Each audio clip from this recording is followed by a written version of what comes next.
இப்போ நீங்கள் எங்கேயுமே பார்த்துருக்க முடியாது. இது மாதிரி எந்த ஆசிரமமாக இருந்தாலும் அவங்க சீடர்கள் வந்து நான் இந்த பாதையில் பயணம் பண்ண போகிறேன்னா அவங்களுக்கு உபதேசம் கொடுக்குறதோ, தீட்சை கொடுக்குறதோ, நயன தீட்சை கொடுக்குறதோ, இந்த மாதிரி பல வழிகள் இருக்குது. அதில் அந்த பல படிகளை கொடுத்து அமைச்சிடுவாங்க. ஆனால் இதை நான் ஏன் இதை செய்துன்னு இருக்கிறேன் அப்படின்னா, முதல்ல மனுஷனுக்கு மனசில் ஒரு சந்தேகம் பண்ணும், கடவுள் இருக்குதா இல்லையா. முதல் சந்தேகம் வந்து கடவுள் இருந்தால் ஏன் என்னை துன்பத்துக்கு ஆளாக்கினார், கடவுள் இருந்தால் ஏன் அவர் இன்பத்தில் வச்சுக்கிறார், இப்படின்ற கேள்விகள் மனுஷனுக்கு இயற்கை. அது முதல்ல அதை போக்கினா தான் அவன் கடவுளை உட்காரவே இடம் விடுவாங்க. அதனால் முதல்ல மனுஷனுக்கு சந்தேகத்தை நீக்கணும். நீக்கின பிறகு உபதேசம் கொடுத்தோம்னா தான் அவன் சீரான முறையில் பயணம் பண்ணுவான். அப்படின்றதுக்காக தான் இவ்வளவும் பேசுகிறேன். பால் இவ்வளோ பாலை வேஸ்ட் பண்ணுறாங்களே, இது எத்தனையோ உயிர்களுக்காக படைக்கப்பட்ட பால், இது அனாவசியமாக தூக்கி ஊற்றி தண்ணி அடித்து தூக்கி ஊற்றுறாங்க. நீங்கள் சொல்கிற மாதிரி சாஸ்திரம் இதோட சம்பிரதாயம்னு சொல்லியிருந்தா கூட மொத்தம் ஒரு கண்டெய்னரில் ஊற்றிட்டு கொஞ்சம் போல எடுத்து அதை இப்படி போட்டு காட்டினா போதாதா நமக்கு எல்லாத்துக்கும் பார்க்கறதுக்கு. மீதியை வந்து நமக்கு காப்பி போடுறது கூட வச்சுக்கலாம், தப்பு இல்லை. ஆனால் நம்ம உயிர்களை சாப்பிடலாமே, ஏன் தேவை இல்லை? அது இருக்கும். இப்போ இது பால் ஊற்றுறது ஒரு தவறு. இந்த நெருப்பு மறிக்கிறாங்க தெரியுங்களா, அதை விட தவறு அது. நெருப்பு மறிக்கிறாங்கல்ல கோயிலுங்கள்ல, அதை விட தவறு அது. ஏன்னா ஒரு நெருப்பு போட்டு ஒரு திண்டு போட்டு கொளுத்திடுவாங்க. அதில் இவன் 3 நாள் ஒரு பொழுது இருந்து வீட்டுக்கு போகாமல் காப்பு கட்டி அதில் நெருப்பு மறிப்பான். ஆனால் அந்த நெருப்பு அவனை சுடாது. அது எப்படி நெருப்பு சுடாது? இவ்வளோண்டு பீடி நெருப்பு பட்டால் துடிச்சு போகிறான். கனகனன்னு கிட்ட கூட பக்கத்தில் போய் நிற்க முடியல. நிற்க முடியாத நெருப்பில் அவன் இறங்கி குழந்தையும் குட்டியும் போகுது. அது எப்படி போக முடியும்? சரி, அவன் போகிற மாதிரி நம்ம போக முடியுமா அப்படின்னா முடியாது. ஏன் முடியாதுன்னா, நமக்கு எண்ணமே இது சுடுமே, இது நெருப்பாச்சே அப்படி நினச்சிக்கினே இறங்குவோம். நான் நினைக்கிறோம் மனம்தான் இதுக்கும் காரணம். எல்லாத்துக்கும் காரணம் மனம் சாமி. மனம்னு ஒன்று இல்லை, உலகம்னு ஒன்று இல்லை சாமி. அப்போ அவன் என்ன நினைச்சுக்கிறான், அம்பாள் இது என்ன சுடாது, தப தபன்னு இறங்கி ஓடிடுறான். அவனை சுடலை. ஆனால் இதில் என்ன மாதிரி அவனை ஆகாதவன் நின்றுப்பான். ஆமாம் சாமி, இது உண்டு. நான் ஏதோ விளையாட்டுத்தன்மை சொல்ல, நிஜத்தை சொல்கிறேன். நான் என்ன மாதிரி ஆகாதவன். ஏன்னா எனக்கு யாரை பார்த்தாலும் பிடிக்காது. இவன் நெருப்புல எல்லாம் போய் பேர் ஏற்றுனுக்கிறான். இவனை எப்படியாவது கெடுக்கணும். என்ன பண்ணுறதுன்னு நான் போய் ஒரு 2 கிலோ சர்க்கரை வாங்கி வந்து எவனுக்கும் தெரியாத அந்த நெருப்பில் தூவி விட்டுடுவேன். என்ன பண்ணுவேன், சர்க்கரை போட்டாச்சுன்னா இன்னும் கொஞ்சம் அதிகமாக நெருப்பில் தூவி விட்டுடுவேன். இவன் என்ன பண்ணுவான், அம்பாள் காப்பாற்றிடுவான், நடந்து போவான், காலெல்லாம் ஓட்டிக்கணும், கொப்பள கொப்பளமா ஆகிடும். இது இங்கே அம்பாலும் செய்யல, இவன் மனுஷன் செய்யல, மனுஷன் செய்தான். புரிஞ்சுதா சாமி? அவ்வளோ தங்கமானவன் நம்ம மனுஷன், ரொம்ப நல்லவன். ஏன்னா எப்பவுமே இவனுக்கு வந்து தான் வாழ்னாலும் பரவாயில்ல, அடுத்தவன் இவன் கண்ணெதிர வாழக்கூடாது. அதுக்கு என்ன நான் பண்ணணுமோ அத்தனையும் பண்ணிடுவான். அவ்வளோ நல்ல குணம் உண்டு. ஏன்னா இந்த மனத்தினுடைய உணர்வு இருக்குது, அவ்வளோ பொல்லாதது. அது இருக்குது நீச்சுன்னா இருந்துடும். ஒருத்தன் தூக்கு போட்டு சாக போகிறான் இல்லை, சும்மா ஒரு சைக்கிள் இடிச்சுட்டா அவன் நம்ம சண்டைக்கு போகிறான், கத்தி எடுத்துன்னு போகிறான் வெட்டுறதுக்கு. என் எப்படி இல்லை, என் கை போச்சுடா கால் போச்சுடான்றான். ஆனால் நான் உலகத்தில் இருக்க போகிறதான் தூக்கு போட்டுக்கிறான். எவ்வளோ தைரியம் வேணும் அதுக்கு? சாதாரண விஷயமா இது? ரொம்ப தைரியம் வேணும். ஆனால் இன்னும் ஆச்சு அவனுக்கு. எப்படி அவ்வளோ தைரியம் வந்தது? நமக்கு ஏன் வரல? சரி, அவனை மாதிரி நானும் நீ போட்டுக்கிறேன், நாங்கள் ஒரு 10 பேர் வந்து போட்டுக்கணுமா? முடியலையே. ஏன் முடியல? மனம் போச்சு அவனுக்கு. பணமாகறதுக்கு ஆசைப்பட்டுங்கிறான். மனம் வந்துச்சு உனக்கு, உலகத்துல வாழ ஆசைப்பட்டுங்கிறோம். அதனால மரணத்தை கண்டு பயம். அப்போ இந்த மரணம் வான்றதும் மரணம் வேணான்றதும் மரணமே சொல்லல, உன் மனமே சொல்லிக்குது. இதையெல்லாம் புரிஞ்சாதான் நமக்கு உண்மையெல்லாம் புரியும். அப்போ அடிப்படை உலக வாழ்க்கைக்கு எது தேவைன்னா மனசு சீரா வேணும்.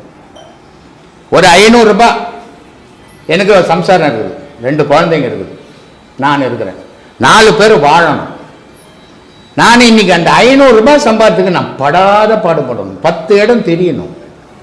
அந்த 500 ரூபாய் சம்பாதிச்சிட்டேன், அதை எடுத்துன்னு போய் என் மனைவி கிட்ட கொடுத்துட்டு 500 ரூபாய் வேணா எனக்கு காலையில் குளிக்கிறதுக்கு சுடு தண்ணி இருக்கும். காலையில் சாப்பிட ஒரு கடையை வீட்டில் சுடுனால 4 இட்லி வெளியே வேணா வாங்கி வந்து வச்சுருவாங்க. இந்த 500 ரூபாய் சம்பாதிச்சிட்டு 200 ரூபாய் கொடுத்துட்டு 300 ரூபாய் நான் ஃபுல்லாக போட்டுக்கின்னு போனால் காலையில் குடிக்க கூட தண்ணி இருக்காது. குளிக்க தண்ணி இல்லை, குடிக்க கூட தண்ணி வைக்க மாட்டா பொண்டாட்டி. ஏன்னா நீ கொடுத்தா தான் வாழ்க்கை, நீ கொடுத்தா தான் அந்த குழந்தையை காப்பாற்ற முடியும். ஏன்னா நீ வெளியே போயிடுவ, அந்த குழந்தை அந்த தாய்ங்களை தான் துன்புறுத்தும். அப்போ அது காசு அவசியம், அந்த காசு அவசியத்துக்கு நீ அவசியம் அங்கே. அப்போ நீ உழைக்கணும். நீ எங்கே போய் கடவுளை தேடி நிற்ப? முடியாது. ஆனால் பேசலாம். ஏங்க உங்களால் முடியும்போது என்னால் முடியாதாங்க? முடியும். ஒருத்தன் கோடி சொல்கிறாங்க, எனக்கு தான் ஆசை இருக்குது 2 கார் வச்சுக்கணும், முடியலையா? 72 வயசாச்சு, 65,000 ரூபாய் சம்பளம் வாங்கினேன், ஒரு சைக்கிள் கூட இல்லை எனக்கு. அப்போ இதை கற்றுக்க முடியாது. அப்போ ஏன் சாமி இந்த வழியில் நம்ம மனம் அழியணும் அப்படின்னு நம்ம இதுதான் இது என்ன போட்டேன்னா, உலக விஷயத்தில் உலக மக்களோடு வாழும்போது நீங்கள் உங்களை பார்த்து வாழ மாட்டீங்க, பக்கத்து வீட்டுக்காரனை பார்க்கணும். இப்போ சிட்டிலெல்லாம் ஒரு காலகட்டத்தில் டிஃபன் செய்து சாப்பிடுவாங்க, மப்சல் எல்லாம் சாப்பிட மாட்டாங்க. மப்சல் எல்லாம் காலையில் இருந்தால் கூழ் பழுது இந்த மாதிரி தான் இருக்கும். ஆனால் இன்னைக்கு சிட்டியில் மப்சலில் கூட நாஸ்டாக வழியில் சுற்றிங்க. நம்ம என்ன, அவனை பார்த்து இவன் வாழ்ந்தான், அவன் அழிஞ்சான். அதே மாதிரி நம்ம என்ன பண்ணுறோம், நம்மளை பார்த்து வாழ முடியல. ஏன்னா உலகத்தோடு ஓடிங்கிறோம். அப்போ அடுத்தவன் என்ன பண்ணுறான், பேண்ட் போட்டான் நான் பேண்ட் போடணும், அடுத்தவன் பைக் வச்சுக்கிறான் நான் பைக் வாங்கணும், அடுத்தவன் கார் வச்சுக்கிறான் நான் கார் வாங்கணும், அவன் சொந்த வீட்டில் இருக்கிறான். இப்படி நம்மளுடைய மனப்போக்கு உலகத்தை பார்த்தே வாழும்போது அது கூட நம்ம ஓடி ஆகணும். உலகத்தை பார்க்காம தன்னை பார்த்து ஆரம்பிச்சுனா, அவன் பைக் வச்சுருந்தா நமக்கு என்ன, அவன் சட்டு போட்டிருந்தா நமக்கு என்ன. அப்போ உனக்கு காசு தேவையில்லை. காசு தேவையில்லாத போது உனக்கு உழைப்பு தேவையில்லை. உழைப்பு தேவையில்லாத போது நீ சும்மா உட்காந்துக்கலாம். ஆனால் இதெல்லாம் தேவைன்னும் போது நீ உழைச்சி தானே ஆகணும், ஓடித்தானே ஆகணும். உனக்கு எங்கே அமைதி இருக்கும்? அப்புறம் கொஞ்சம் யோசித்து பாருங்க, புரியும். அப்போ நம்ம என்ன பண்ணணும்? இப்படிப்பட்ட உலகம், அவசர உலகம், இதில் வாழ்ந்து ஆகணும். நமக்கும் ஒரு குடும்பம் இருக்குது, நமக்கு ஒரு குழந்தை குட்டி இருக்குது, அதை பழுது வைக்க விடக்கூடாது. அப்போ அதுங்களையும் காப்பாற்றணும், நம்மளும் வாழணும். இந்த இத்தனைக்கும் இடையில இறைவனையும் நினைக்கணும். அது எப்படி நினைக்கணும் அப்படின்னா, என்ன செய்யணும் அவங்களுக்கு அதை செய்துடு, நீ அதிலிருந்து ஒதுங்கிடு. ஐயா நான் என்ன பாவம் பண்ணேன், எல்லாம் உலகத்தில் நல்லாகிறான், நான் உன்னை தேடக்கூட எனக்கு நேரம் பத்தலை, எனக்கு நேரம் இல்லை ஐயா, எனக்கு ஏதாவது ஒரு வழியை வகுத்து கொடு, கேளு அதுகிட்ட, அது ஒரு நாள் வகுத்து கொடுக்கும். ஆனால் இன்னைக்கு நேற்று காட்டங்க, நான் இன்னைக்கு கிடைக்கலங்கன்னு சொல்லக்கூடாது. அது இல்லை வழி. பிறப்புகள் தேவைப்படுது. எந்த மகானம் ஒரு பிறப்பில் மகான் ஆனவனே கிடையாது, பல பிறவிகள் மகான் அதில் முயற்சி பண்ணி பண்ணி பண்ணி கடைசியில தான் வரான். அது மாதிரி உலகத்தில் நிறைய கோடீஸ்வரங்கிறான். உனக்கும் கோடீஸ்வரன் ஆன ஆசை இருக்கும், ஆகு, தப்பு இல்லை. இந்த பிறப்பில் 1 லட்ச ரூபாய் சேர்த்து வச்சுக்கோ, அடுத்த பிறப்பில் 1 லட்சம் சேர்த்து வச்சுக்கோ, 3வது பிறப்பில் நீ கூட கோடீஸ்வரன் ஆகிறேன் வேணான்னு சொல்லி. ஆனால் ஒரு நாள்லயே நான் கோடீஸ்வரன் ஆகுனா ஒருபோதும் ஆக முடியாது, பிச்சைக்காரனா தான் ஆவேன். இந்த எண்ணங்களை மாற்றி சீரமைச்சுக்கினா நம்ம வாழ்க்கையும் சிறப்பாக இருக்கும், நம்ம மனமும் அமைதியாக இருக்கும். இதுக்காக தான் இவ்வளோ பேசிங்க, இவ்வளோ பேர் கூடி இருக்கிறீங்க. இது எதுக்காக நீங்கள் இவ்வளோ பணம் செலவு பண்ணிக்கின்னு இங்கே வரணும்? ஒவ்வொரு மனிதனுக்குள்ளும் ஏதோ ஒரு சந்தேகங்கள் இருந்துக்கினே இருக்குது. அந்த சந்தேகங்களுக்கு எங்கே போனால் விடை கிடைக்கும், எங்கே போனால் விடை கிடைக்கும் தான் இன்றைக்கி எல்லாரும் எல்லா இடத்துக்கும் போயின்னு இருக்கிறோம். அந்த விடை கிடைக்கிற வரைக்கும் சுற்றுறோம், விடை கிடைச்சதுன்னா அதோட நின்றுடுறோம்.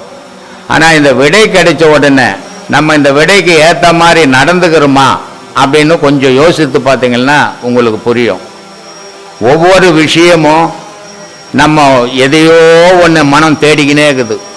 மனுஷன் பிறந்த உடனே மண்ணில் எல்லாரும் சொல்கிறது, முதல்ல பிறந்த உடனே தாயை பார்த்தது, அப்புறம் தகப்பனை பார்த்தது, அப்புறம் சுற்றத்தை பார்த்தது அப்படின்லாம் சொல்லுவாங்க. எந்த மனுஷனும் பிறந்த உடனே தாயை பார்த்ததே கிடையாது. அது பிறந்த உடனே முதல்ல பார்க்கறது மண்ணை தான் பார்க்குது, அதுக்கப்புறம் தான் அது தாயை பார்க்குது. அதே மாதிரி அது கடைசியாகவும் மண்ணை தான் பார்க்குது. இந்த இடையில இருக்கும்போது அது என்ன தேடுது? ஒவ்வொரு மனுஷனுக்குள்ளும் ஒரு தேடல் இருக்குது. அது என்ன தேடல்?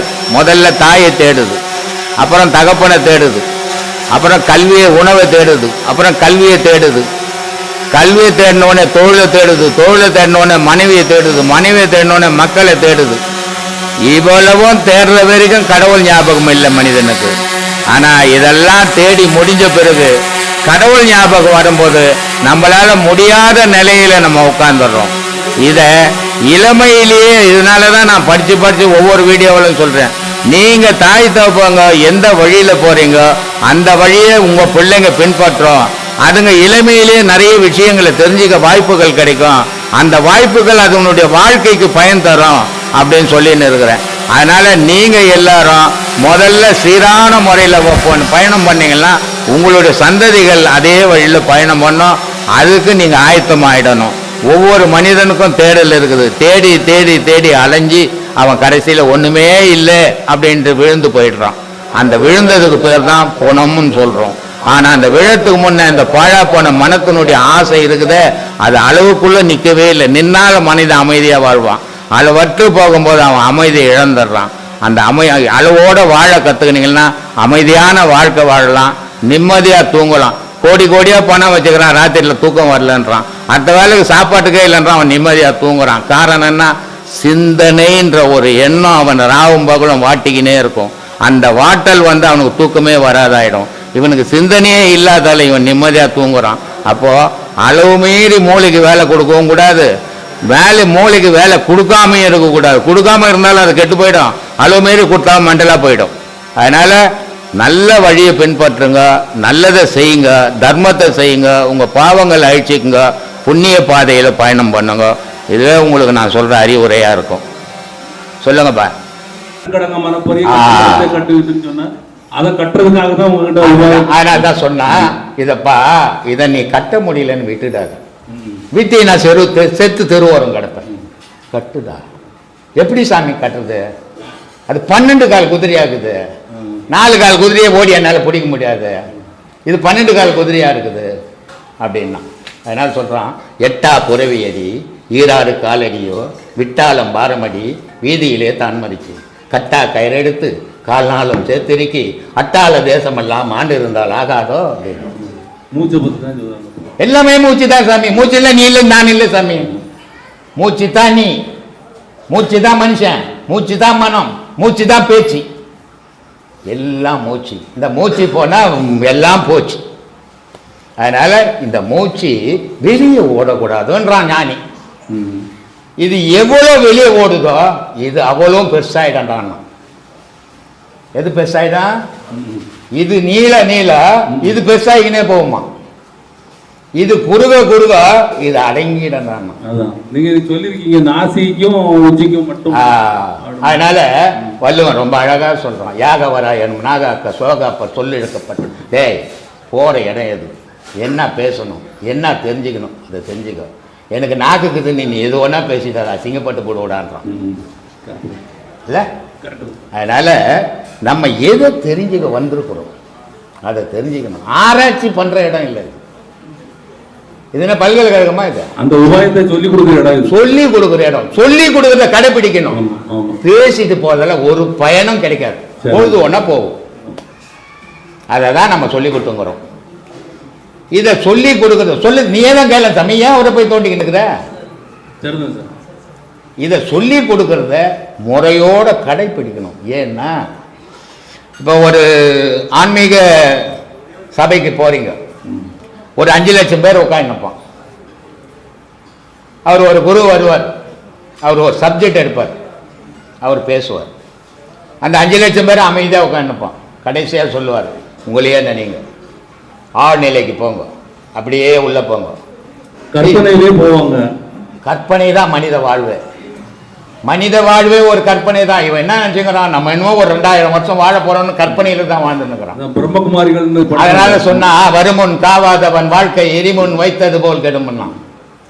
நம்மால் என்ன சொல்லிக்கிறான், ஏரோப்ளேன்ல ஏறினா எரிஞ்சு விழுமான்னு கேட்டுக்கு நீ ஏறு சொல்லுவானா?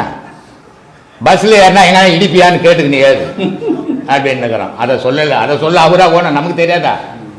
அவ்வளோ பெரிய மேதையாக போகணும், வள்ளுவராக போகணும். நமக்கே தெரியும். இல்லை யார் நாங்கள் இப்போ கவுத்தன்னா நம்ம காலி நீட்டு.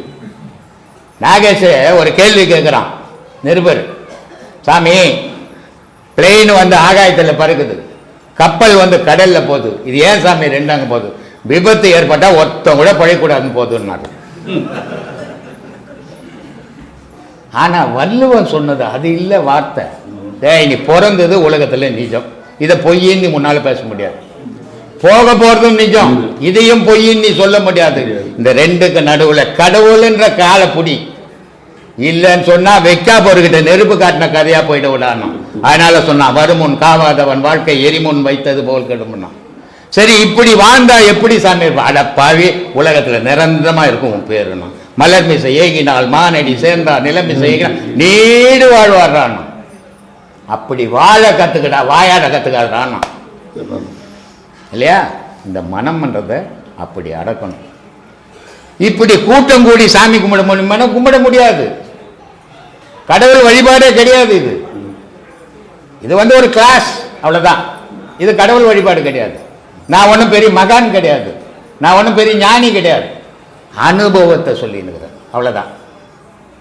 நீங்கள் நினைப்பீங்க ஞானி இல்லை, சாமியார் இல்லை, சன்னியாசி இல்லை, இதெல்லாம் எதுக்கடா விட்டு வச்சுக்கிறேன்னு. இங்கே ஒரு அடையாளம் தெரியணும், அதுக்கோசம் வச்சுக்கிறேன். போலீஸ்காரன் போனால் காக்கி ட்ரெஸ் போட்டால் தானே போலீஸ்காரன், வெள்ளை ட்ரெஸ் போட்டு போனால் கும்பலில் போய் தான் போடும். அது மாதிரி இது இப்போ எனக்கு. இதனால் இதுக்கும் கடவுளுக்கும் ஒரு சம்பந்தமும் கிடையாது. மயிரியா கேட்குறாரு கடவுள், மனசை கேட்குறாரு, அது கொடுக்க மாட்டேன்றோம். அதனால் கடவுள் வழிபாடுன்றது உனக்குள்ளவே எண்ணி எண்ணி எண்ணி ஏங்கி ஏங்கி தவிக்கணும். அதான் கடவுள் வழிபாடு. வாயால் பேசுறதுலையோ புக்கில் எழுத்தால் படிக்கிறதாலேயோ கடவுள் வழிபாடு கிடையாது. அதனால் சொல்கிறான், கடவுளை எப்படிம்மா கும்பிடணும்? எப்படி ஐயா கும்பிடணும்? தனித்து இருந்து கும்பிட்றாங்க. கூட்டம் கூடி கும்பிடக்கூடாது.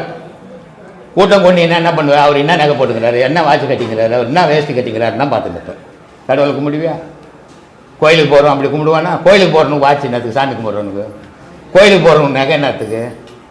இதையெல்லாம் மற்றவங்க பார்த்து நம்மளுடைய வசதிகளையும் வாய்ப்புகளையும் நம்மளுடைய வாழ்க்கை நெறிமுறையும் தெரிஞ்சுக்கிறதுக்காக வச்சுக்குது. அதெல்லாம் இது அப்படி இல்லை, கடவுளை தெரிஞ்சுக்கிறதுக்காகவே. அப்போ கடவுளை எங்கே தெரிஞ்சிக்க முடியும்? வெளியே தெரிஞ்சிக்க முடியுமா? முடியவே முடியாது. உனக்குள்ளவே உணர்ந்தால் மட்டுமே கடவுளை தெரிஞ்சிக்க முடியும். அப்போ இந்த உணர்தல் எப்படி வரும் அப்படின்னா, ஒரு குரு சொல்ற பாதையை பின்பற்றி போகணும்.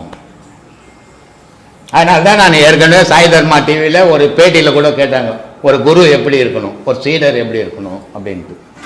ஒரு குரு எப்படி இருக்குன்னா ராமகிருஷ்ணர் மாதிரி இருக்கணும், ஒரு சீடர் எப்படி இருக்குன்னா விவேகானந்தா மாதிரி இருக்கணும். ஏன்னா குரு சொல்ல தட்டாதவனாக இருக்கணும் சீடன். அதே மாதிரி ரமணருக்கு ஒரு சீடன் எப்படி இருக்குன்னா ரமணர் மாதிரி இருக்கணும் குரு. சீடன் எப்படின்னா பால் பிரிண்டர் மாதிரி இருக்கணும் அப்படின்னு. வள்ளலாருக்கு ஒரு சீடன் குரு எப்படி இருக்குன்னா வள்ளலார் மாதிரி தனித்து நிற்கணும். கட்டின பொண்டாட்டி கையில் திருவாசகம் கொடுத்துட்டு போயிடுறாரு. நம்ம பண்ணுவோமா? இவ்வளோ பேசுறோமே, முடியாது. வாயில பேசிடுவோம், செயலாண்ட போக முடியாது நம்மளால. உருத்த மனசு. அவர் தாலி கட்டின அன்னைக்கே திருவாசகத்தை கொடுத்துட்டு, அம்மா நான் உதவ மாட்டேன், இதான் உனக்கு உதவுன்ட்டு போயிட்டாரு. தனித்து போனாரு, தனித்து இருந்தாரு. அவருக்கு ஒரு சீடன் கல்பட்டு. இப்படி ஒவ்வொரு குருமார்கள், இவ்வளோ பெரிய மகான்களுக்கு ஒரு சீடன் ரெண்டு சீடன் தான் கிடைச்சான். எனக்கு சீடனே ஒன்றும் கிடைக்கல. ஏன்னா இன்னிய காலகட்டத்தில் சீடன் ஆகிறது அவ்வளோ விளையாட்டு விஷயம் இல்லை, ரொம்ப கடினமான பயணம். அது உலகத்தில் இருக்கிறதுலே சும்மா இருக்கிறது கஷ்டம். சும்மா இருந்துட்டான்னா அவனே மகான். 80 வயசு 90 வயசு இப்போ அப்போன்னு உட்காந்துப்பான் தின்ன மேலே. தாத்தா என்ன பண்ணுறேன்னா சும்மா உட்காந்துக்கிறேன். சும்மா உட்காந்துக்க மாட்டான். அங்கே உட்காந்து யோசிச்சு அமெரிக்காரை ஏன் அங்கே போய் கொண்டு போட்டான், ஏன் அவங்ககிட்ட சண்டை போட்டான் அப்படின்னு யோசிச்சுட்டு இருந்தாப்பான். ஏன்னா அந்த யோசனை இருக்கிற வரைக்கும் அவனுக்கு மனம் இருக்குது. அந்த மனம் போச்சுன்னா சும்மா இருந்துருவான். சும்மா இருந்தால் மகான் அவன்.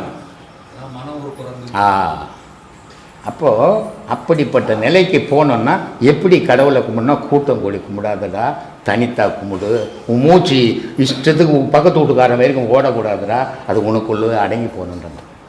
அதனால சொல்றான், முத்து முகமடியோ முச்சந்தி வீதியிலே 10ஆம் இதழ் வரப்பி பஞ்சனையின் மேல் நிறுத்தி அத்தை அடுக்கு நிலை யாரும் இல்லா வேலையிலே குத்து விளக்கேற்றி என் கண்ணம்மா கோலமிட்டு பாரு. என்னன்னா வெளியே கொளுத்திக்கின்னு பார்க்கறதில்ல. வெளியே கொளுத்துற குத்து விளக்க சொல்லல, அவன் உள்ள கொளுத்துறான்றான். ஒரு விளக்கு எரியும் மேல, அந்த பாடத்தில் கரெக்டாக போனவங்களுக்கு தெரியும் இல்லையா? அதனுடைய அடையாளம் நம்ம வெளியே கொளுத்திக்கிறோம். இப்போ சர்ச்சில் போனால் மெழுகுவர்த்தி கொளுத்திப்பான், இந்து கோயிலில் போனால் குத்து விளக்கு கொளுத்திப்பான், மசூதியில் போனால் ஊதுவத்தி கொளுத்திப்பான். எதையோ ஒரு அடையாளம் வச்சுன்னா எல்லாரும் கும்பிட்டுன்னுக்குறான். அடையாளம் இல்லாமல் கும்பிடணும், அதான் தெய்வ வழிபாடு. அதான் தெய்வ வழிபாடு. இதெல்லாம் பக்தி. இது தவறுன்னு சொல்ல முடியாது, இது தேவை. ஏன்னா எல்லாரும் ஞானியாக முடியாது. எல்லாரும் உலகத்தெல்லாம் உணர்வான், தன்னை உணர முடியாது. தன்னை உணர்ந்தவன் மட்டும்தான் ஞானி. அந்த உணர்தல் அவ்வளவு சாதாரணமான விஷயம் இல்லை. அவன் உலகத்தை இழக்க தயாராக்கணும். ஏன்? கடவுள் மனிதனுக்கு தெரியும் போது உலகம் இருக்காது, உலகம் தெரியும் போது கடவுள் தெரியாது. அப்படிப்பட்ட நிலை இது. மனம் வந்தா உலகம் தெரியும், ஆன்மா வந்தா கடவுள் தெரியும். இவ்வளவுதான் வித்தியாசம். இந்த ரெண்டு சின்ன விஷயத்துக்கு தான் இவ்வளவு பேசின்னு இருக்கிறோம். அதனால அப்படி உணரணும் கடவுளை. அப்படி உணர்ந்தீங்கன்னா எல்லாராலையுமே அறிய முடியும். வாதம் பண்றதாலேயோ வாக்குவாதத்திலேயோ கடவுளை அடையவே முடியாது. அது பொழுதுபோக்குக்கு பேசலாம். உன்னை உணருங்க. அதுதான் சொன்னான், உள்ளுக்குள்ளே உணர வேண்டும், உள்ளும் புறம்பும் அறிய வேண்டும், மெல்ல கனலை எழுப்ப வேண்டும், வீதி புனலில் செலுத்த வேண்டும், கள்ள புலனை இன்னும் பண்ணான். டேய், உன் கண்ணுக்குது மோசமான திருட்டு கண்ணுடாதுன்னா, உன் காதுக்குது இங்க பார்த்து நிற்கிறாங்க, என்ன கேட்டுக்கு நிற்கிறியான்னா. இந்த 5 புலனும் கள்ள புனலாம், திருடான். இது ரெண்டையும் அழிக்கணும்டா கடவுளை பார்க்கணும் நான். அதனால கள்ள புனல் 5ம் கடிந்து தெல்ல தெளிவான பரஞ்சோதி தோன்றுமே.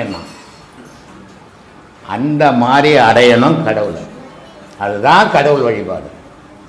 ஆனா சிரமம், ரொம்ப கஷ்டம். சாதாரணமாக பேசுறது ஈஸி, அதுல பயணம் பண்றது ரொம்ப கடினம். ஏன்னா உடல்நிலையே மாற ஆரம்பிச்சிடும். இவர் ஹைதராபாத்லேருந்து வர்றாரு. இவர் வரும்போது ஒரு நிலையில இருந்தார். இப்போ ஒரு 6 மாசமா என்கிட்ட வந்து நிற்கிறார். இப்போ அவர் நிலையை கேளுங்க. இவரு கூட வரும்போது நிறைய பேசினார். இங்க வரவங்க பாடம் வாங்காதவங்க அதிகமா பேசுவாங்க. ஏன்னா அவன் ஒன்றும் தெரியாதவன்.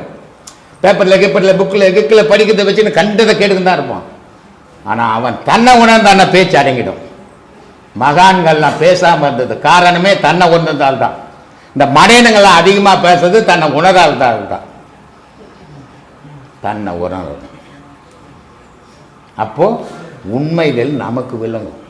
ஏன்னா அனுபவம் பண்றதுக்கு ஈக்குவல் உலகத்தில் வேற எதுவும் கிடையாது. நான் 1000 பொய் சொல்லுவியா? ஏன் கேட்குறீ? நீ தேடு, நீ உண்மையை தெரிஞ்சுக்கோ. அதுதான் உனக்கு அனுபவம். நான் சொன்னன்றதுனால அது நிஜம்னு எடுக்காது. நீ சொன்னன்றதுனால நான் நிஜம் எடுக்க மாட்டேன். உன்னை தேடிப்பார். இந்த யோகங்கள்லாம் செய்கிறோம். இதெல்லாம் எதுக்காக செய்கிறோம்? கடவுளை பார்க்கறதுக்கா? கோயிலுக்கு போகிறோமா கடவுளை பார்க்கறதுக்கா? ஜபங்கள் செய்கிறோமா கடவுளை பார்க்கறதுக்கா? மந்திரங்கள் சொல்கிறோமா கடவுளை பார்க்கறதுக்கா? எதுவுமே கடவுளை பார்க்கறதுக்கு கிடையாது. இது அத்தனையுமே உன் மன அடங்கத்துக்கு செய்யறது. மனம் அடங்கினா கடவுளை பார்க்க முடியும். அப்போ ஜபத்திலிருந்து மந்திரத்திலிருந்து அத்தனை செயல்களும் எதுக்காக செய்யறோன்னா இந்த மனம் ஒரு நிலைப்படணும், உண்மையை உணரணும். இது உணரணும்னா இது எது மேலேயாவது ஒன்று மேலே இதை வச்சிடணும். எல்லாத்து மேலேயும் வச்சோம்னா இது நிற்கல. அப்போ எது தேவை? இதுக்கு எது பிடிச்சதோ அதை பிடிச்சிக்கிட்டோம். ஒரு சில கடவுள் இருந்துச்சா அதையே பிடிச்சுன்னு சொல்லின்னு. அப்படி உன் மனசுக்கு எது பிடிக்குதோ அதை பிடிச்சிக்கோ அப்படின்னு சொல்லி வச்சுட்டான். ஆனால் நான் என்ன சொல்லிங்கிறேன், எல்லாத்த விட உன்னையே பிடிச்ச மாதிரி நடந்துக்கோ. வெளியேகிற பொருள் பிடிக்க வேணாம், உனக்கு உன்னை பிடிக்கட்டும் முதல்ல. அதுவே பெரிய விஷயம். ஏன்னா நீ உன்னை தெரிஞ்சுக்கினீனாவே கடவுளை ஈஸியாக தெரிஞ்சுட்டு. உன்னை தெரியாத வரைக்கும் கடவுளை எவனாலுமே தெரிஞ்சிக்க முடியாது. இதற்காக தான் மகான்கள் நமக்கு இவ்வளோ வழிகளையும் காட்டியிருக்கிறாங்க. ஆனால் நம்ம வேற எதுக்கோ பயன்படுத்துறோமே தவிர அதை உண்மைக்கு பயன்படுத்த மாட்டோம். ஜாதகம், ராசி இதெல்லாம் சொல்றாங்க இல்லையா, அதில் எந்த அளவுக்கு உண்மை தன்மை வாய்ந்தது? நம்ம நண்பர் ஒருத்தர் எட்வின் நைனிட்டு ஒருத்தருக்கிறார். அவர் இப்போ ஏப்ரல் மாதம் ஐசிஎஃப்லேருந்து ரிட்டையர்ட் ஆக போகிறார். எஸ்எஸ் ஆகுறார், ஷாப் ஸ்டூடெண்ட் ஆகுறார். அவர் கிறிஸ்டின். அவர் பையன் ஒரு பொண்ணு பொண்டாட்டி 4 பேரும் நம்ம வீட்டு பின்னாடி இருக்குது டான் பாஸ்கோ சர்ச். அதுக்கு தவறாமல் போவாங்க. ஆனால் அவர் அடையாரில் ஒரு கிறிஸ்துவ விழா நடந்தது. அதுக்கு போய் வந்துட்டு ஐசிஎஃப் பஸ் ஸ்டாண்டில் இறங்குறாரு. ஒரு வண்டிக்காரர் எடுத்துன்னு வந்து அடிச்சு இந்த கால் 3 துண்டாக உடச்சி போச்சு. ரயில் ஹாஸ்பிட்டலில் ஃபுல்லாக பிளேட்டுங்க போட்டாங்க. சரி, ஒரு முறை நடந்தது, இது போகட்டும். இன்னொரு முறை வண்டியில் போய் ஒரு வண்டிக்காரன் வந்து அடிச்சு இன்னொரு கால் 3 துண்டாக வந்து போச்சு. இப்போ இங்கே எங்கே போனார் கடவுள்? அதனால் எந்த கடவுளாலையும் எந்த மனிதனையும் காப்பாற்ற முடியாது. அவருக்கு ஒரு பொண்ணு இருக்குது, பையன் நல்லா இருப்பான், பொண்ணு பாவம் வாழ்க்கைக்கு உதவாததாகி போச்சு. ஏன் என்ன கடவுள் ஏன் இப்படி ஆக்கினாரு? 2 பசங்க, ஒரு பையன் நல்லா இருக்கிறான், ஒரு பொண்ணு வாழ்க்கைக்கு உதவாத ஆகிப்போச்சு. ஏன் ஆகிப்போச்சு? இது ஏன் இறைவனுடைய பாடு இப்படி?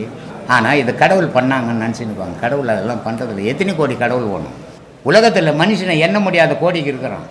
அப்போ ஒவ்வொருத்தனுடைய வாழ்க்கையிலையும் கடவுள் வந்து உன் வாழ்க்கையில் நீ என்ன பண்ண, நன்மை பண்ண, தீமை பண்ணனா கடவுளுக்கு மனுஷனோட ஜாஸ்தி உண்மை இல்லையா? மனிதனுடைய இன்ப துன்பத்துக்கு அவனே காரணம், இறைவன் காரணமே கிடையாது. நான் கஷ்டப்படுறேன்னா நான் செய்த பாவம். ஏதோ அப்படிப்பட்ட மகான் பட்டினத்தார் உஜினியில் சொல்கிறாரு. அவரை இங்கே தொந்தரவு கொடுக்குறாங்க, பூம்புகாரில் சொந்தக்காரெல்லாம் ரொம்ப தொல்லை கொடுக்குறாங்க, அவர் இருக்க விடல, படுக்க விடல அப்படின்ட்டு தொல்லை போகிறாங்கன்ட்டு வடநாடுக்கு போயிடலான்னு மத்திய பிரதேஷ் உஜ்ஜினிக்கு போயிட்டார். உஜ்ஜினி நாட்டில் ஒரு அசம்பாவிதம் நடந்து போச்சு. அவர் வாய் சும்மா இல்லாத எதையோ சொன்னார், மண்ணை மாட்டிக்கினான். அவரை எடுத்து போய் கழுகு மரம் ஏற்ற போகிறேன்றான் பத்ரகிரி மண்ணை. அவ்வளோ பெரிய மகான். அவர் அங்கே சொல்கிறாரு, என் செயலாவது யாதொன்றும் இல்லை, உன் செயல் என்றே உணர பெற்றேன். ஏன்னா நான் சராசரி மனுஷன் கிடையாது, நான் பாவ புண்ணியங்களை பண்ணின்னு இருக்குது. சராசரி மனுஷன் கிடையாது, நான் சராசரி மனுஷன்லேருந்து தாண்டினவன். நான் எனக்கு எந்த மனிதனாலையும் எந்த பாவமும் எனக்கு தண்டனை கொடுக்க முடியாது. ஏன்னா நான் உன்னை தவிர உலகத்தில் எதையுமே நம்பாதுவேன். அப்போ எனக்கு ஒரு தீமை நடக்குதுன்னா அது நீ தாண்டா கொடுக்குற அப்படின்றான் இறைவங்கிட்ட. அதனால் சொல்கிறான், என் செயல் ஆவது யாதொன்றும் இல்லை, உன் செயல் என்றே உணர பெற்றேன். இந்த ஊன் உடல் எடுத்து யாதொன்றும் செய்யவில்லை, முன் செய்த வினையோ இங்கு வந்து மூழுதேன்றான். இந்த பிறப்பில் நான் எந்த தீமையும் செய்யலை, ஆனால் போன பிறப்பில் நான் என்ன பாவம் பண்ணு எனக்கு தெரியாது, அந்த பாவம் இங்கே வந்து நடக்குதான்றான் அவ்வளோ பெரிய மகான். அப்போ சராசரி மனுஷனுக்கு நடக்காதா சொல்லுமா? ஆனால் இதை மனுஷன் ஏற்றுக்கிறது இல்லையே. கடவுள் என்ன இப்படி பண்ணிட்டாரு, கடவுள் இப்படி கொடுத்துட்டார், நான் செய்ததெல்லாம் மறந்துடுறது. இந்த பழி மனுஷன் 2 விதத்தில் பழி போடுவான். நான் 1000 தவறுகளை பண்ணுவேன், நான் கஷ்டப்படுறேன். அப்போ நான் சொல்லுவேன், இல்லைங்க நான் நிறைய தப்பு பண்ணிட்டேங்க, அதனால் நான் கஷ்டப்படுறேன்னு ஒத்துக்கவே மாட்டேன். என்னுடைய வார்த்தைகள் என்ன தெரியுமா, எவ்வளோ கடவுளை கும்பிட்றங்க, எனக்கு என்ன கதி வச்சான் பாருங்க கடவுள், அவன் மேலே போட்டுடுவான். அப்படி இல்லைன்னா என் விதிங்க இதெல்லாம் அப்படின்வான். நான் செய்தேன்னு ஒத்துக்கவே மாட்டான். இது மனுஷனுடைய சுபாவமாகிடுச்சு இல்லையா? ஆனால் ஒவ்வொரு மனிதனும் அவன் செய்கிற நன்மை தீமைக்கு ஏற்ற மாதிரி தான் அவன் வாழ்வு அமையுமே தவிர இங்கே இறைவனுக்கு வேலையே கிடையாது. உன் பிறப்பும் இறப்பும் உன்னாலேயே நடக்குதே தவிர இறைவன் உன்னை பிறக்க வைக்கிறதும் இல்லை, இறக்க வைக்கிறதும் இல்லை. அதனால்தான் காரைக்கால் அம்மையார் பாண்டிச்சேரியில் இருந்தது. அது புருஷங்காரன் ஒரு மாம்பழம் வாங்கி கொடுத்து அமிச்சார் சாப்பாட்டுக்கு வையின்ட்டு. ஒரு பிச்சைக்காரர் வந்தார், சிவத்தொண்டம் வந்தார், இந்த மாம்பழத்தாண்டம்மா அவனுக்கு போயிடுச்சு சோறு போட்டாங்க. வீட்டுக்காரர் சாப்பாட்டுக்கு போனார், எங்கம்மா அந்த மாம்பழத்தம்மான்றார், எந்த மாம்பழத்தை கொடுப்பாரு, இது ஆச்சரியமான பழமாக இருக்குது அப்படின்னும் போது அப்போ மனைவி சொல்கிறாங்க, அப்பா நீ வாங்கி கொடுத்த பழம் ஒரு சிவ தொண்டம் வந்தார் அவருக்கு போட்டுட்டேன், இறைவங்கிட்ட போய் வேணேன், இறைவன் கொடுத்த பழம் என்னும் போது கணவர் சொல்கிறாரு, நான் இவ்வளோ நாள் உன் கூட வாழ்ந்தது பெரும் பாவம். ஏன்னா நீ ஒரு மகான், நான் போய் கடவுள்கிட்ட கையேந்தின கிடைக்குமா? ஆனால் நீ கையேந்தின கிடைக்குது. ஏன்? கடவுள் உனக்கு இசைந்து இருக்கிறான், நீ கடவுளையே நம்பி இருக்கிற, அதனால் உனக்கு கொடுக்குறான், உன் கூட நான் வாழ தகாது, நீ போமா அப்படின்னு அமிச்சிட்டார். அந்த அம்மா அன்னைக்கிலேருந்து வெளியே அப்படி ஒரு ஊராக வந்து கட்சியில் திருவள்ளங்காட்டுக்கு போயிட்டு திருவள்ளங்காட்டில் சொல்கிறாங்க அந்த அம்மா, ஐயா நான் பிறக்கக்கூடாது இந்த உலகத்தில், அப்படியே நான் செய்த பாவங்கள் ஏதாவது இருந்து இந்த மறுபிறப்பு நான் எடுத்துட்டா உன்னை மறக்கக்கூடாது. எப்படி இருக்குது பாரு. நான் என்ன சொல்லுவேன், யோ நான் பிறக்கக்கூடாது, அப்படியே பிறந்துட்டா இந்த ஊர் ஃபுல்லாக எனக்கு சொந்தமாகிடணுன்னு. இதான மனிதனுடைய ஆசை. இந்த ஆசைக்கு அப்பாற்பட்டு வாழ்ந்தவங்க மகான்கள். ஆசையோடு வாழறோம் மனுஷன். ஆசையோடு வாழும்போது துன்பங்கள் வரதான் செய்யும். ஆசையற்று வாழும்போது துன்பமும் இல்லை, இன்பமும் இல்லை, அமைதி இருக்குது. இதமாக வாழ்க்கை. சுவாமி, ஜாதகம் ராசி அதுல உண்மை இருக்கா இல்லையா அப்படிங்கறது அந்த கேள்வி நான் பல வாட்டி கேட்டுட்டாங்க, பல வாட்டியும் சொல்லிட்டேன். இதோ எங்கள் சம்சாரம் இருக்கிறாங்க, அவங்க தங்கச்சிக்கு ஒரே பொண்ணு, அவங்க பெரியப்பாக்கு ரொம்ப ஜாதகம் பார்த்து கல்யாணம் பண்ணி வச்சாங்க. கல்யாணம் வெள்ளிக்கிழமை நடந்தது, எல்லாரும் போயிட்டு வந்தாங்க. ஜாதகம் பார்த்து பேர்ராசி பார்த்து கல்யாணம் பண்ணாங்க. வெள்ளிக்கிழமை கல்யாணம் ஆச்சு, சனிக்கிழமை புருஷன் செத்து போயிட்டேன். இப்போ ஜாதகம் மெய்யா பொய்யா நீ சொல்லு. பொய்யாகி போச்சு. ஜாதகம்ன்றது ஒரு நம்பிக்கை. இதை பார்த்தா பொருத்தம் சரியாக இருக்கும், இதை கட்டினா சரியாக இருக்கும். எத்தனை பொம்பளை பசங்க எத்தனை ஆம்பளைங்க ஜாதகம் பார்த்து கல்யாணம் பண்ணி வாழா வெட்டியாக்குறாங்க இல்லையா? எந்த ஜாதகத்தாலையும் சேர்த்து வைக்க முடியாது, எந்த ஜாதகத்தாலையும் பிரித்து வைக்க முடியாது. அவங்களுடைய மனம் இணைஞ்சு இருந்தால் வாழ்க்கை நல்லா இருக்கும், அவங்களுடைய மனம் வேறுபட்டால் பிரிஞ்சு போயிடும். இங்கே மனசுக்கு தான் வேலையை தவிர ஜாதகத்துக்கு வேலை இல்லை. ஜாதகம்ன்றது ஒரு மன நம்பிக்கைக்காக பண்ணுறாங்க, கடவுள் வழிபாடு மாதிரி. அது கடவுளே இல்லாத இடத்துல கல்லை போய் வழிபட்டுக்கணும் இல்லையா, ஒரு செவத்தை வழிபட்டுக்கணும் இல்லையா, அங்கே என்னமோ கடவுள் உட்காந்துங்கிற மாதிரி. அந்த மாதிரி ஜாதகம்ன்றதை ஒரு நம்பிக்கையில் பார்க்குறத தவிர அந்த ஜாதகப்படி வாழவே முடியாது. ஜாதகப்படி வாழ்ந்தால் உலகத்தில் குறைன்றதே யாருக்குமே இருக்காது. ஏன் கஷ்டப்படணும்? அவன் தான் ஜாதகம் கரெக்டாக சொல்லிட்டான்னு, அதுபடி வாழ்ந்துட்டு போகலாமே. அதனால் எந்த ஜாதகமும் செல்லாதுவும் விதி மட்டும்தான் செல்லும். விதின்றது தாய் மாதிரி, மதின்றது குழந்தை மாதிரி. ஒரு குழந்தையை எவ்வளோ தூரம் விளையாட விடணுமோ விடும்.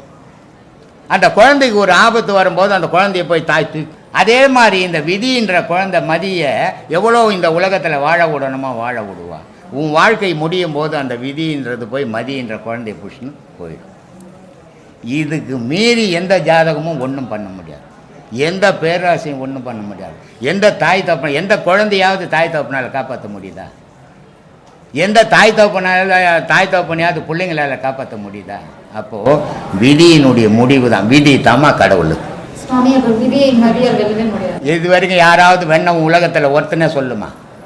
அவன் வெண்ணுட்டான்னு சொல்லுங்க பார்க்கலாம். பிள்ளையார் நம்ம மனுஷன் கதையை பேசலாம், நம்ம ஏன் சில கதைக்கு போனோம்? உலகத்தில் பிள்ளையார சொன்னார் விதியை மதியால் வெல்லலான்னுட்டு. பிள்ளையார் சொல்லல, மனுஷன் சொல்லிங்கிறான். ஏன் சொன்னான் அப்படின்னா, விதி தாம்பா வாழ்க்கை, விதி தாம்பா வாழ்க்கைன்னா நீ சோர்ந்து ஊந்துடுவ. விதியை மதியால் வெல்லலான்னா நீ ஆர்வமாக போவ. அந்த ஆர்வத்தை கொடுக்கறதுக்கு சொன்ன வார்த்தையை தவிர விதியை எந்த கொம்பனாலையும் வெல்லவே முடியாது. விதி தான் கடவுள். நீ உன் பிறப்புக்கு காரணமானது விதி தான், உன் இறப்புக்கு காரணமானது விதி தான். அதை மீறி இந்த உலகத்தில் எதுவுமே யாராலையும் செய்ய முடியாது.